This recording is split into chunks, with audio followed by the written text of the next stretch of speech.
Selamat pagi, selamat siang, dan selamat sore untuk kita semua. Nah, pada video kali ini kita akan melihat atau lebih mengenal tentang salah satu fitur yang ada di platform Merdeka Mengajar, yaitu tentang pelatihan mandiri. Nah, pelatihan mandiri yang ini. Nah, kita akan coba periksa bersama-sama. Nah, di sini di fitur pelatihan mandiri, di sini ada tiga menu, ada yang untuk Anda, topik, dan aksi nyata.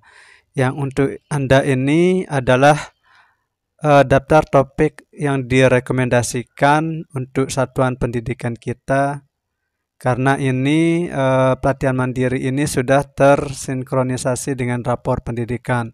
Nah, jadi ini rekomendasi belajar ini sesuai dengan rapor pendidikan di satuan pendidikan kita. Nah, di sini ada banyak ragam konten atau topik yang dipilihkan untuk kita untuk memperbaiki rapor pendidikan di satuan pendidikan kita. Nah, jadi seperti itu. Nah, jadi di sini ada rekomendasi belajarnya yang harus kita fokuskan seperti itu. Selanjutnya ada progress topik. Nah, ada topik dan ada progress topik. Nah, kalau topik, ya kita cek bersama. Topik ini adalah semua topik yang ada di pelatihan mandiri. Nah, topiknya ada banyak sekali. Jadi kita pelajari sesuai dengan kebutuhan kita. Nah, topiknya seperti ini. Nah, selanjutnya ada di sini ada menu aksi nyata. Nah, yang aksi nyata ini adalah tempat kita melihat referensi atau contoh-contoh aksi nyata yang telah dikerjakan oleh guru-guru lainnya, rekan-rekan guru lainnya se-Indonesia. Di sini ada banyak sekali aksi nyata yang telah diupload oleh rekan-rekan guru kita. Nah, jadi kita bisa melihat sebagai referensi kita seperti itu. Nah, selanjutnya bagaimana sih cara kita mengerjakan pelatihan mandirinya? Nah, tinggal kita tekan yang topik ini, ya seperti tadi. Nah, di sana banyak sekali topiknya. Misalnya topik proyek penguatan profil pelajar Pancasila, kemudian proyek penguatan profil pelajar Pancasila untuk SLB, kemudian perencanaan pembelajaran SMP, tahap perkembangan peserta didik jenjang SMP, dan lain sebagainya, banyak sekali. Nah, kita nanti akan melihat salah satu contohnya. Nah, ini adalah beberapa topik yang telah saya kerjakan yang sudah ada sertifikatnya seperti ini. Nah, kita lihat contoh yang ini. Misalnya kita mau mengerjakan yang disiplin positif. Nah, di sana ada modul latihannya, ada modul 1, modul 2, modul 3, modul 4, dan kemudian kita diminta untuk mengerjakan aksi nyatanya. Nah, kita lihat bagaimana tampilan setiap modulnya. Nah, modulnya isinya seperti ini. Ada materi berupa video, kemudian latihan pemahaman kita, kemudian cerita reflektif, kemudian ada lagi materi berikutnya, kemudian kita isi cerita reflektif. Jadi semuanya kita pelajari dan kita kerjakan latihan pemahamannya seperti ini. Jadi semua materinya, semua videonya kita tonton, kita pelajari. Kemudian kita diminta untuk mengerjakan post test sesuai dengan apa yang kita pelajari tadi. Jadi di sini kita menjawab soal-soal. Kalau sudah selesai post testnya, selesai modul 1, kita lanjutkan ke modul 2. Nah, jadi isi modul 2, modul 3, modul 4 itu sama. Di sana ada materi, kemudian ada latihan pemahaman, dan juga ada post testnya. Nah, setelah semua modulnya selesai, kita diminta untuk mengerjakan aksi nyata. Nah, aksi nyata ada pilihannya. Nah, kebetulan kemarin saya memilih aksi nyata tentang membuat keyakinan kelas.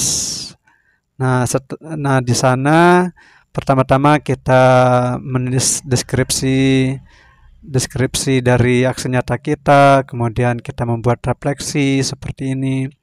Kemudian kita akan upload dokumen dari aksi nyata kita.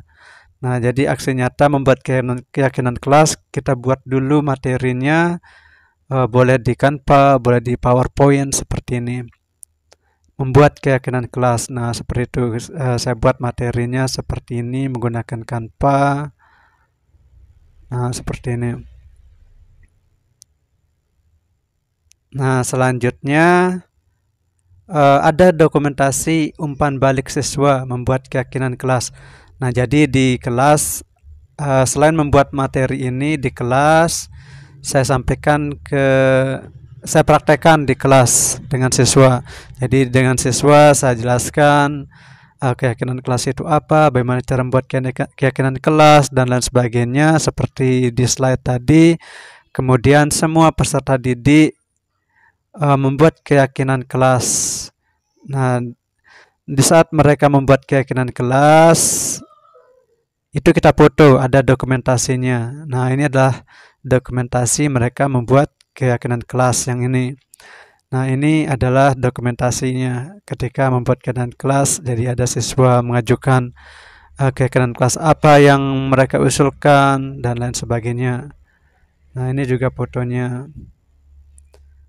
Nah, selain itu, setelah mereka membuat keyakinan kelas, mereka juga nah ini adalah usulan keyakinan kelas mereka dari masing-masing siswa tadi. Selain secara langsung juga mereka menulis di selembar kertas. Nah, setelah itu mereka diminta atau siswa diminta untuk membuat umpan balik tentang kegiatan tersebut, tentang membuat kesepakatan keyakinan kelas. Nah, jadi umpan baliknya seperti ini, mereka isi umpan baliknya seperti ini. Oke. Dan selanjutnya setelah itu saya juga melampirkan bukti keyakinan kelas yang mereka buat. Nah, ini adalah keyakinan kelas yang disepakati seperti itu. Nah, ini adalah tanda tangan kesepakatan keyakinan kelas. Jadi dalam membuat kesepakatan kelas ya kita lampirkan tanda tangannya supaya lebih kuat keyakinan kelasnya. Karena ini merupakan kesepakatan bersama seluruh siswa seperti itu. Nah, jadi dalam aksi nyata isinya adalah yang pertama adalah yang ini materinya, dokumen aksi nyatanya, membuat keyakinan kelas.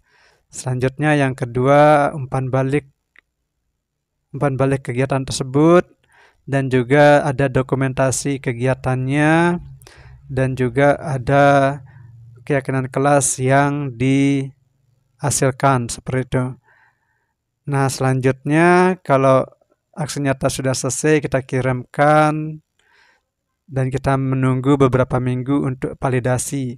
Dan kemudian kalau lolos validasi akan muncul sertifikat seperti ini.